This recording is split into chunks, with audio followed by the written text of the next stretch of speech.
అందరి ముందు ప్రభావతి పేరు పార్లర్లో తీసేశారు అని తెలుసుకున్న ప్రభావతి చాలా కోపంతో రూమ్లో రోహిణిని పిలిచి అడుగుతుంది.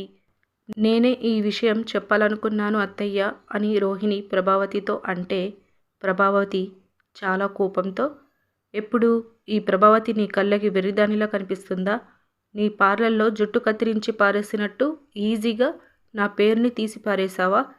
ఇప్పుడు నువ్వు మలేషియా పేరు చెప్తే నేను తగ్గుతాను అనుకుంటున్నావా అని ప్రభావతి చాలా కోపంగా రోహిణిని నిలదీస్తుంది.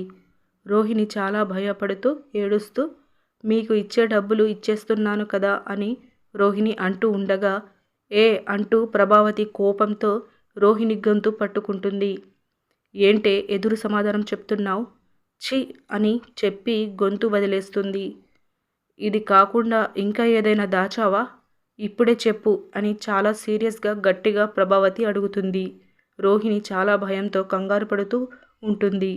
ఇలా మనకి చూపిస్తారు. ఇలాంటి డైలీ అప్డేట్స్ కోసం మన ఛానల్ని సబ్స్క్రైబ్ చేసుకోండి. Thank you.